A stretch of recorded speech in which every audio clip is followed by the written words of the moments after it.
pongo a grabar y comparto pantalla.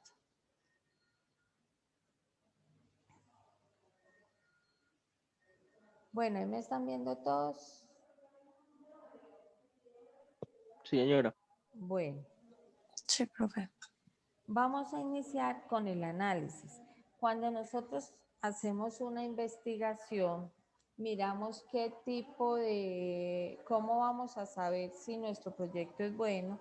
Hablábamos que yo podía hacer una encuesta o podía hacer una entrevista o podía hacer una investigación en Cámara de Comercio, bibliográfica, pero lo más importante es el análisis de estas encuestas o de lo que hagamos. El análisis es el proceso fundamental para poder yo adjuntar una serie de datos esenciales en el desarrollo de una investigación. Yo hago una encuesta, pero tengo que hacer el análisis de si sirve el proyecto o no sirve el proyecto.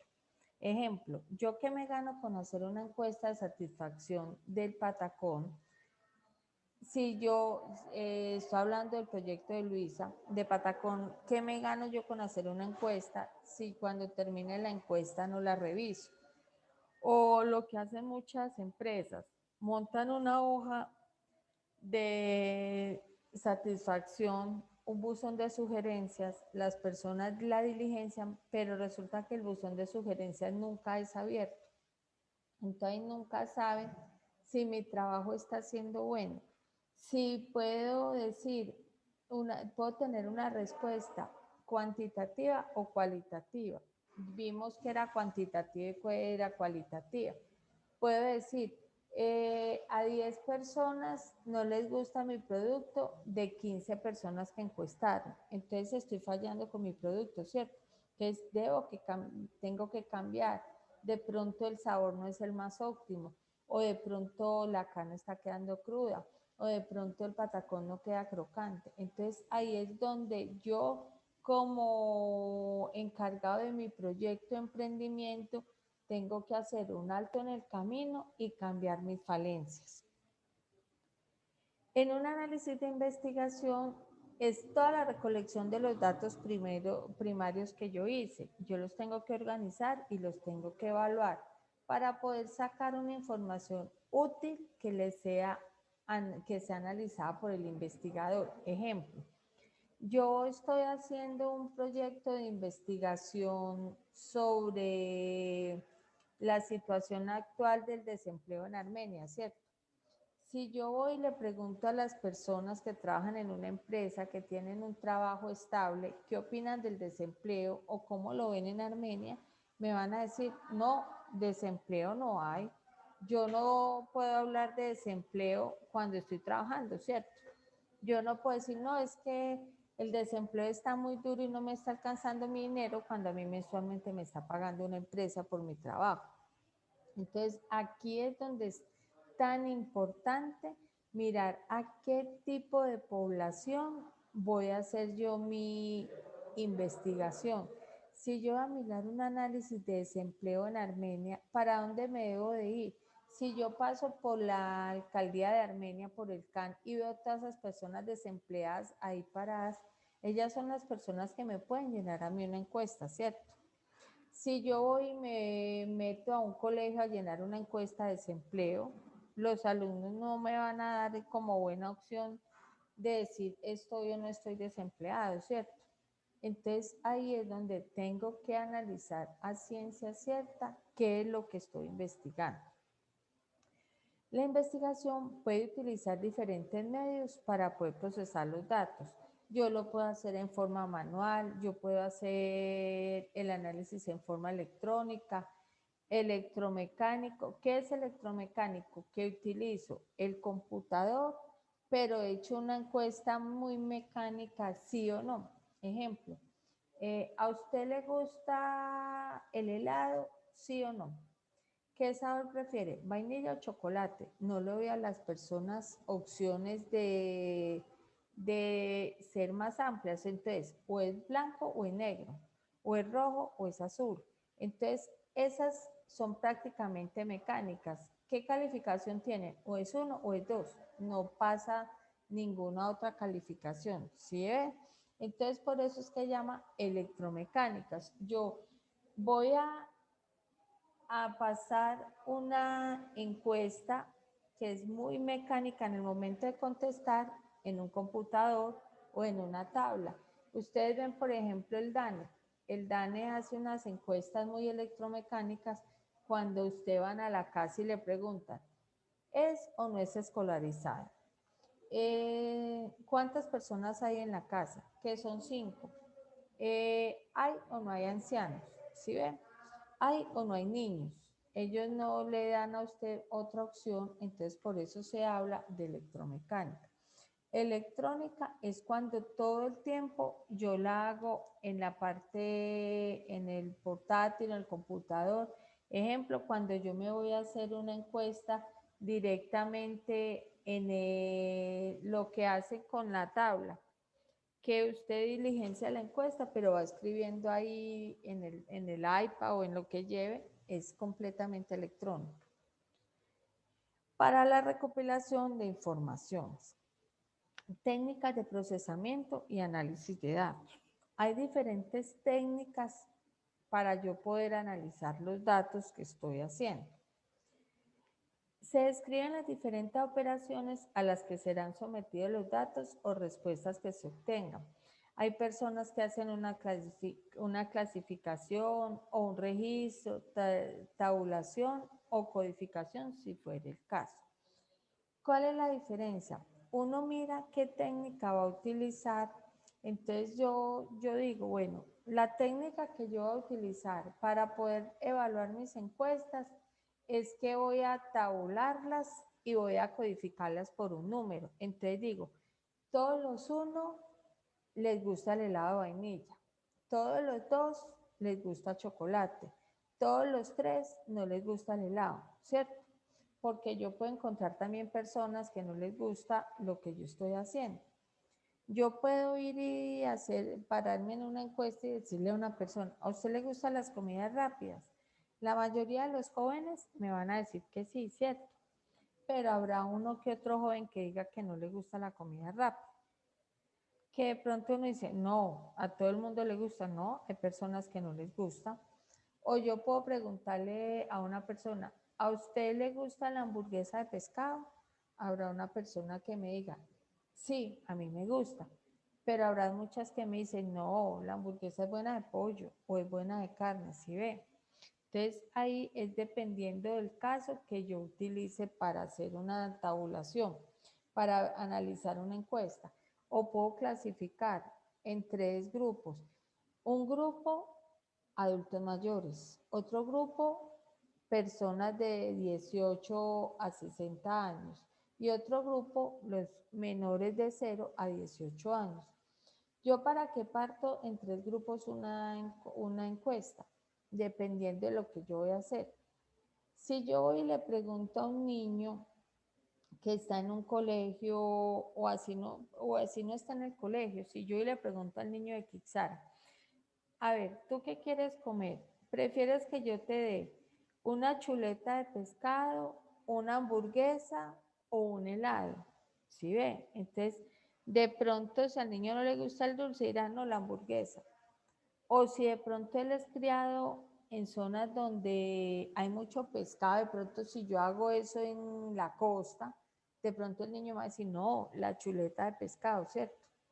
O también por el nivel de estrato de los niños. Hay niños que no tienen acceso a comer muchos dulces o porque la mamá es muy light, no porque no haya plata. Hay mamás que no le dan ningún dulce a los niños, nada que contenga azúcar, no le dan una gaseosa. Entonces, si usted le pregunta al niño, ¿qué prefiere? ¿Un jugo de mora, un vaso con agua o una Coca-Cola? De pronto el niño nunca ha probado la Coca-Cola y le va a decir a uno, no, el jugo de mora, ¿cierto? O el vaso con agua, o prefiero la leche. Entonces ahí es donde uno clasifica ese tipo de personas. Nosotros vimos en una clase que es mejor manejar como el mismo tipo de población. Si yo voy a hacer una encuesta para montar un proyecto en un barrio, debo de mirar las personas que viven en ese barrio las costumbres, qué les gusta, para que mi investigación sea mejor, ¿cierto?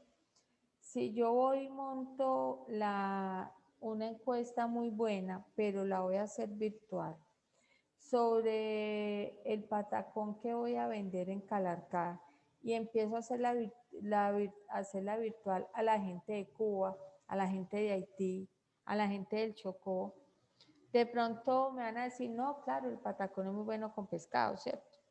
No, ¿cómo que patacón con pollo desmechado? No, eso no sale, eso no gusta, porque es que no es el tipo de población al que está acostumbrado a esa comida. Entonces ahí es donde uno tiene que cerrar una investigación. Yo les decía a ustedes que las investigaciones hay que cerrarlas es por esta situación, porque es que si yo me abro mucho a investigar algo, termina mi investigación pasando de algo fácil de manejar y de algo lógico a algo que me va a dar mucho margen de error. En cuanto al análisis, se definen técnicas lógicas o estadísticas que se emplearán para describir lo que revelan los datos. Lo primero que yo tengo que hacer es recolectar los datos para hacer una investigación y ya cuando quiero saber si es viable o no es viable. Ejemplo, si yo voy a hacer una encuesta, yo primero tengo que hacer las encuestas. Yo no puedo ir a procesar la encuesta cuando no he hecho la recolección de datos. Y menos puedo ir a hablarle a un grupo determinado sobre mi encuesta si yo no la he hecho, ¿cierto?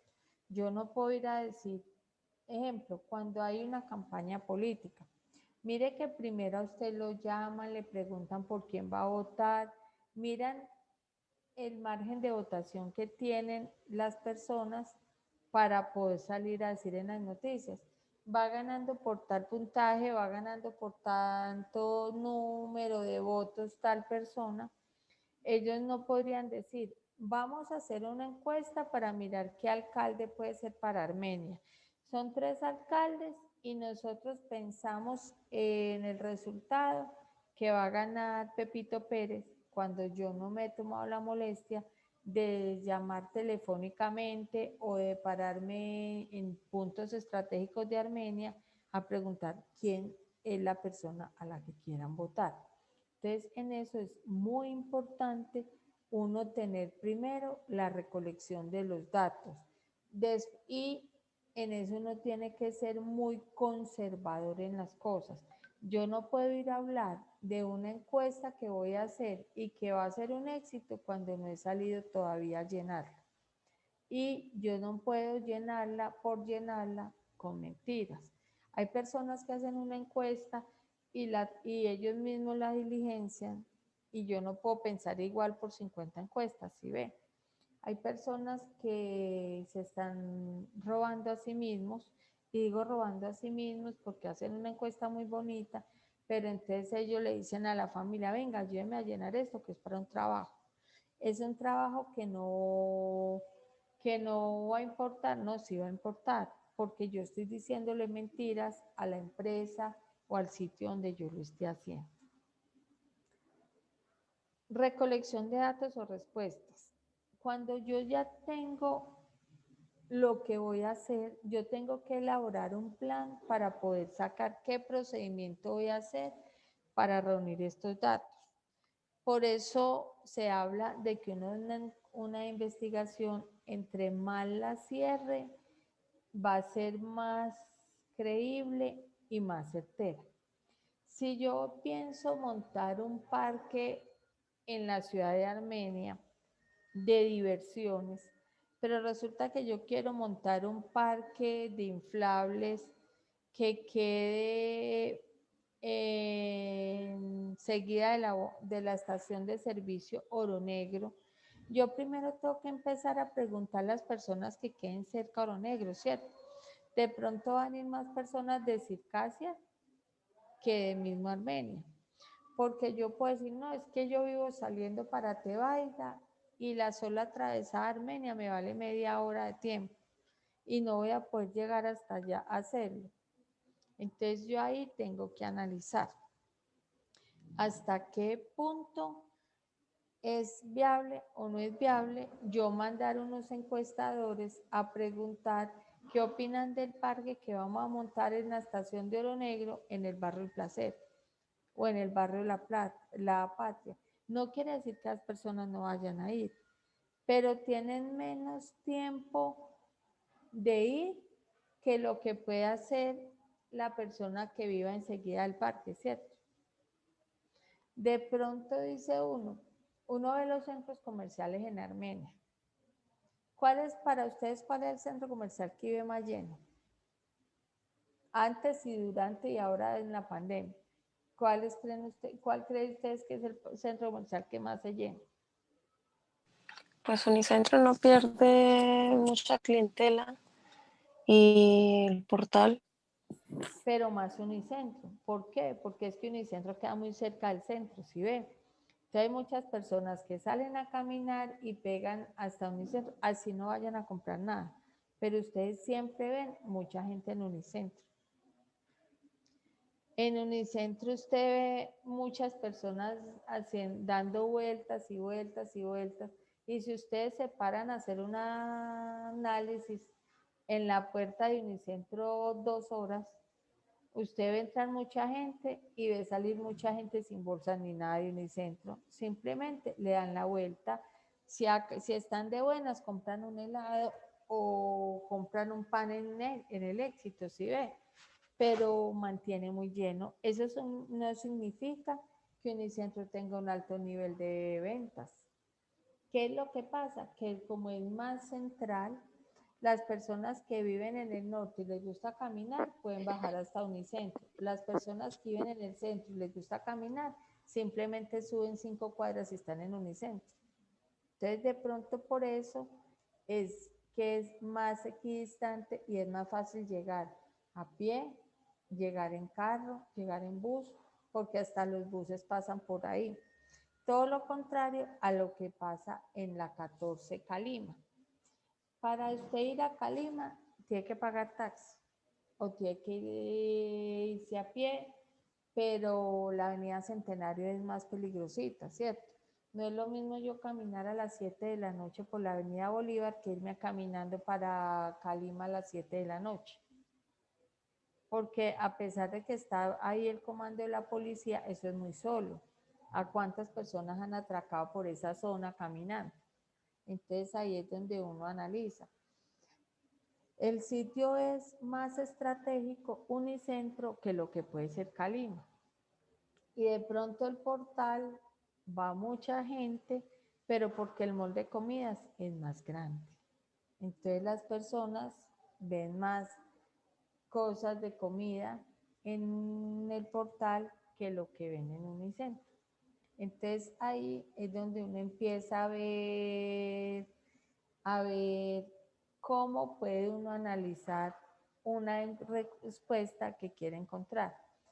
Uno, por ejemplo, si está haciendo una encuesta de comidas, es bueno pararse en la puerta de Unicentro, porque a pesar de que toda la gente no esté comprando, la gente está saliendo y está ingresando y nos pueden decir qué opinan de las comidas que venden ahí. Entonces, es algo que es fácil de revisar en ese sentido. Yo tengo que tener 4 pasos para analizar una investigación. Primero, yo tengo que codificar las categorías de ítem o preguntas y las categorías de contenido u observación. Si yo voy a hacer una encuesta, entre la encuesta sea más concreta, mejor me la va a contestar una persona. Si yo voy a ir a hacer una encuesta sobre ventas de ropa, de Carmel, por ejemplo, estamos hablando del proyecto de Laura. Si yo voy a hacer una encuesta sobre el tipo de ropa que se va a vender, ¿qué me interesa preguntarle a la persona que qué opina del desempleo en Armenia? Ahí ya la encuesta dejó de perder creatividad, validez, seguridad, todas las palabras que usted quiera, las perdió ahí la encuesta. Porque la persona me está poniendo cuidado y si yo le cambio el tema, ya la persona se va a acercar a hablarme del desempleo, ¿cierto? Y si hoy le pregunto a una persona que lleva 1 año, 2 años sin poder trabajar y están desempleados en toda la familia, ahí sí que ya no le va a interesar de que me estábamos hablando de una empresa de ropa, ¿sí ve? Entonces uno tiene que saber muy claro qué es lo que va a preguntar. Segundo, elaborar el libro de códigos. ¿Estos códigos qué significan?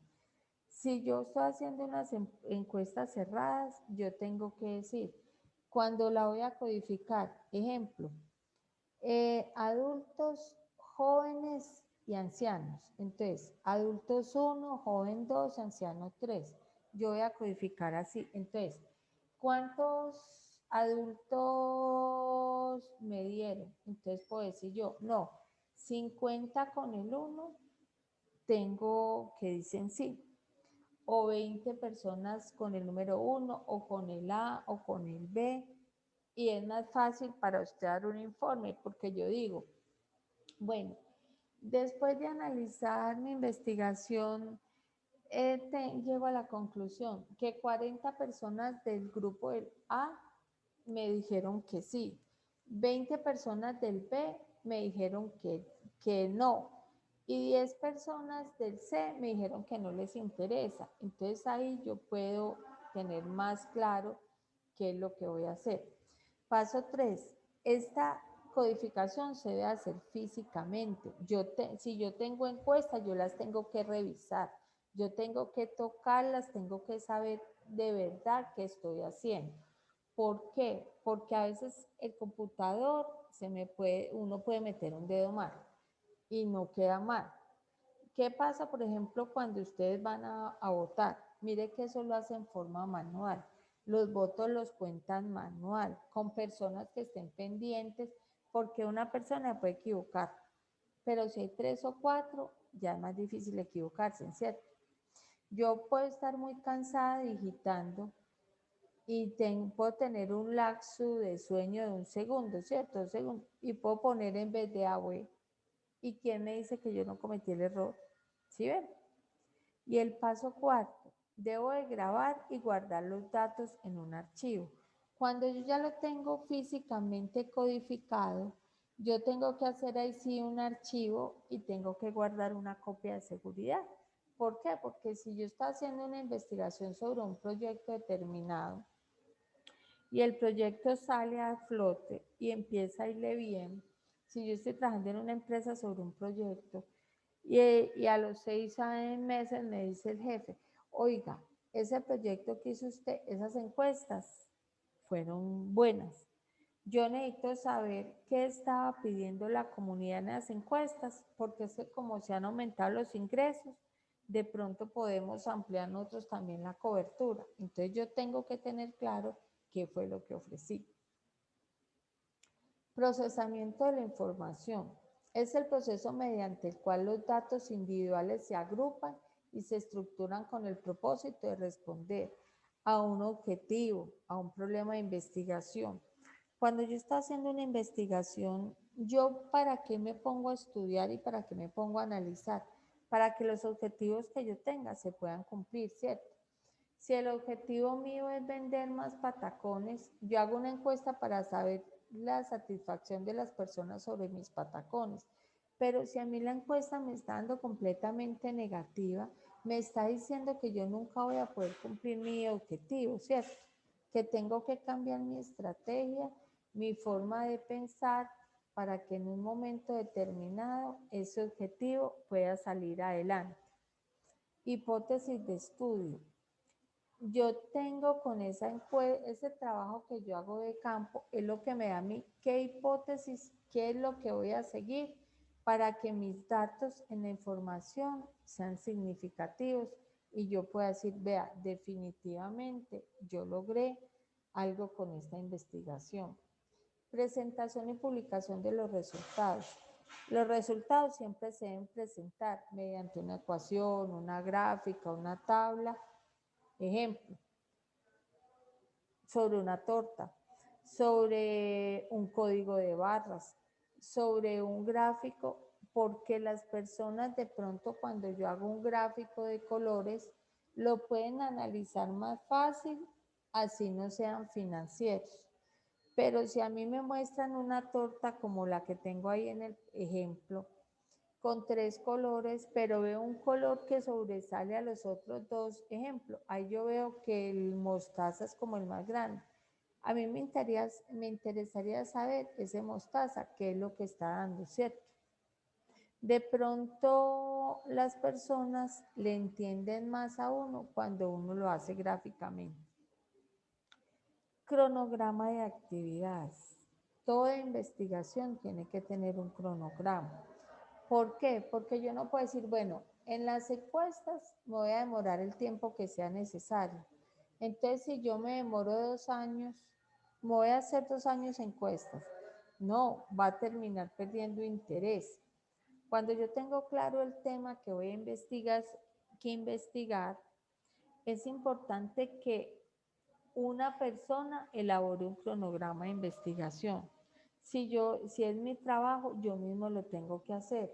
Yo lo puedo decir, voy a hacerlo mensual, voy a hacerlo semestral, voy a hacerlo por semanas. Aquí les muestro algunos ejemplos de cronogramas. Esto se llama un cronograma de Gantt. Este cronograma es donde yo voy a poner toda mi investigación, voy a poner qué tengo que hacer. Entonces hay ejemplo, una revisión bibliográfica. Yo antes de iniciar a investigar, voy a buscar, voy a verificar qué tanta información tengo sobre el tema. Entonces ahí voy a estar 4 semanas. Entonces ahí uno ve que lo primero significa los meses. Después, el primer renglón en mes, el segundo en semana. Entonces yo puedo decir, no, haciendo el listado de contenido, ejemplo, voy a demorar una semana. Voy a hacer definición de variables, una semana. Y así yo me voy hasta el informe final. Yo digo, me voy a demorar 12 meses, me voy a demorar 11 meses. Aquí, por ejemplo, esta persona dice que se va a demorar 11 meses, ¿sí ven? Pero yo tengo que cumplir con el cronograma que hago, porque es por mí mismo. Yo empiezo a hacer una investigación, yo empiezo a hacer una tesis de grado. ¿Quién es el que se quiere graduar? Soy yo. El director de grado, si yo me demoro un año, es problema mío. El problema es para mí que estoy perdiendo el tiempo. Hay otro cronograma que es con duración en meses. Entonces yo digo, para el mes de enero me demoró las 4 semanas, el otro me demoró 2 semanas y en semanas, que es cuando yo hablo por semanas, que el tiempo previsto para tal cosa son 2 semanas. Si yo por cuestiones de tiempo me corro una semana, yo tengo que tratar de que el resto de investigación no se me corra para poder cumplir con un objetivo. Voy a dejar de compartir aquí pantalla. ¿Alguna duda con el primer tema?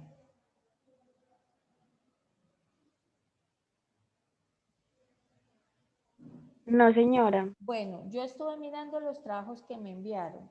Me lo envió Laura, Angeli, Luisa, Juliet y Kizara. No recibí ni de Verónica, ni de Juan Camilo, ni de Cristian. ¿Qué les digo? Este trabajo, de todas formas, como se termina el tiempo, yo les voy a dar a todos una nota apreciativa. ¿Por qué nota apreciativa? Porque ustedes todo este tiempo han estado muy pendientes de la clase, todos han ingresado, muy juiciosos, entonces eso para mí es muy importante. Los trabajos que me han presentado han estado buenos. ¿Qué les tengo unas recomendaciones? Como la semana entrante es el final y es la exposición, primero, yo quiero, los trabajos tienen que ser muy organizados, los trabajos no pueden ser a mano, los trabajos tienen que ser en computador, los trabajos tienen que tener un orden. Entonces ustedes ya me han mandado la misión, ya me han mandado la visión, ya me han mandado muchas cosas, los objetivos. Ustedes ya tienen que llenar todos esos datos que me han mandado y conformar el trabajo. En la primera hoja tienen que hacer una lista. En la hoja tienen que decir cuál es la justificación, pues tienen que hacer en una hoja aparte justificación, otra hoja aparte de objetivo general, marco metodológico, objetivos específicos, uno de portada, tiene que tener una con la misión, otra con la visión, otra con los valores corporativos. Tienen que poner el tipo de investigación que van a hacer, si es con encuestas, si es con entrevista. Tienen que ponerme como un modelito de encuesta o de entrevista, lo que quieran hacer. Y falta un tema que vamos a mirar ahorita en el segundo módulo, que es lo que significa la recomendación y conclusión y la bibliografía. Ustedes me tienen que hacer una hoja de bibliografía, si consiguieron, si investigaron Cámara de Comercio o si se metieron por internet y leyeron una persona, si miraron por Google una carta y todo, tienen que especificar que investigaron por internet. El trabajo tiene que ser muy bien presentado. Ahí sí voy a ser muy estricta. Y deben de mandármelo al correo electrónico. Ustedes no lo van a imprimir, sino que lo mandan a un correo electrónico. Y recuerden que habíamos quedado el trabajo final y una exposición. Como ejemplo para la exposición voy a poner la de Cristian, que para mí fue la mejor que hicieron en el trabajo pasado. Yo quiero que sea así, que sea una exposición bonita, no que pongan el trabajo y vayan pasando y vayan leyendo el trabajo. Imagínense qué van a hacer, qué quieren hacer. Esto es como la nota final. Entonces, por favor, y una última recomendación con respecto a la visión. Yo tengo que cerrar la visión. En 5 años veo mi proyecto o en 4 años. La única que la cerró fue Kixara, que puso a 5 años. De resto, la que vi, por ejemplo, de Ángel y de Laura, de Luisa, de Andrea, les falta cerrar el tiempo. Ustedes tienen que poner, la visión es a 5 años o a 4 años, porque si yo la pongo a nivel futuro, puede ser 20 años, puede ser 30 años, entonces esa visión pierde credibilidad. ¿Alguna duda?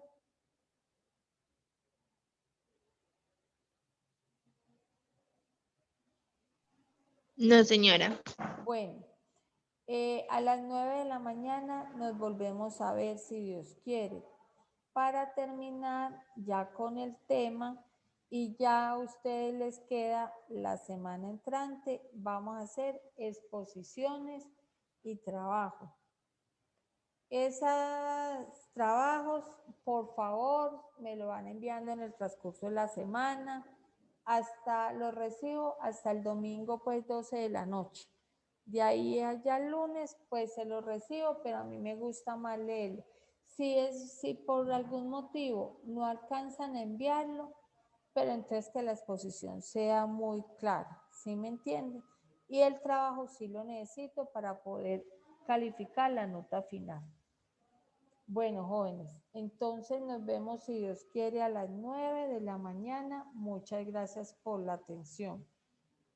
Y pues, antes de que se me cierre, voy a llamar a lista. Laura ya la vi. Angeli también la vi. Luisa también. Andrea, no la he visto. Me falta Andrea. Verónica tampoco la vi. Juan Camilo ingresó, se salió ahorita. Cristian también ingresó y Kixara. Me faltan Andrea y Verónica. Por favor, si alguien, esperemos el segundo módulo, a ver si ingresan. Si no, si alguno le puede escribir, por favor le escriben por qué no ingresaron a clase. Si tienen alguna excusa o algo, antes de yo pasar la asistencia ahorita. Bueno, en todo caso, muchas gracias y nos vemos, si Dios quiere, en 20 minutos. Ahí les dejo para que descansen, para que desayunen, para que hagan algo y nos vemos, si Dios quiere, a las 9, niños. Muchas gracias.